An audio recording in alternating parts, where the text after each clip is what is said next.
clamping. She tried to warn him. Shivers? Quiet, Margo. When the crowd loves you, you have to love them back. With his eyes still closed, he took a deep bow. His head hovered just above the water, so close that 2 clams snapped themselves right onto his eyebrows. Ah!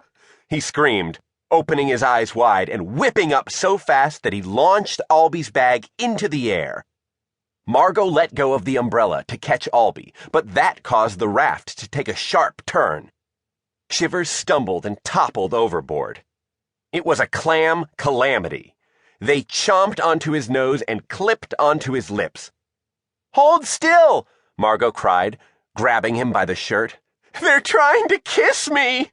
Shivers called, wriggling around. Margo mustered all of her strength and yanked him back onto the raft. His head was completely coated in clams, clicking and clacking their shells.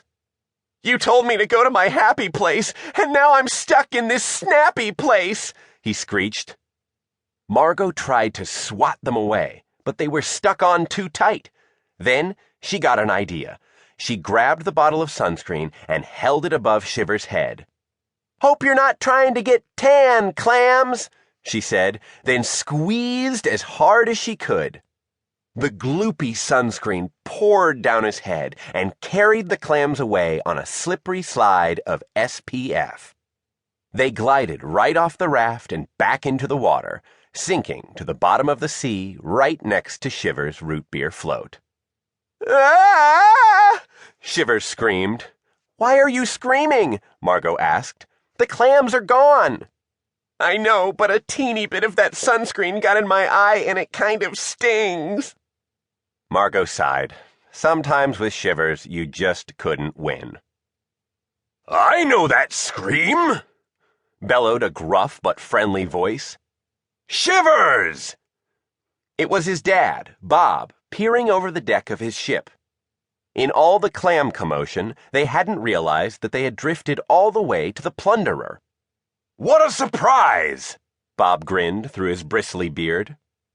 Shivers' mom, Tilda the Tormentor, was next to him. She was tall and strong, with wild, curly hair that always looked like it was trying to escape from the red bandana wrapped around her head. "Tie up your beach balls and grab onto the anchor," she called down to them. "We'll pull you up." Margo pulled the beach towels from her big green backpack and knotted them end to end so they made a sturdy rope to secure the raft. Then she and Shivers grabbed onto the anchor. As Bob and Tilda pulled them up, Shivers clutched the anchor chain for dear life. "This is why I always make my parents visit me." Finally, they reached the main deck. With Albee's bag in one hand, Margo hopped over the railing and onto the Plunderer. "Let's go, Shivers," she called. "We don't have much time." The sun hovered in the sky like a big, bright clock, counting down the minutes until the mayor's deadline. Shivers took a deep breath and grabbed onto the railing, then slowly rolled over until he plopped down onto the deck. It was not a pretty sight. Bob pulled Shivers to his feet. Tilda hugged him so hard she nearly squeezed the popcorn right out of him. "Come on, your brother and uncle are in the galley," she said. "Okay, but we can't stay and chat. We need you to find the—" Bob swung open the door to the galley, and a menacing cloud of black smoke billowed out. "Fire!" Shivers screamed. "You need me to find the fire?" Bob asked, confused. "No, look!" Shivers pointed behind him. "Fire on the deck!" There was a huge, blazing fire in the middle of the kitchen floor. Sitting beside it was Shivers' brave brother Brock. Brock was bigger than anyone else in his family. He towered over Shivers and had so many muscles he almost looked lumpy. Next to Brock was Great Uncle Marvin, the crankiest pirate in the eastern seas. "Ah!"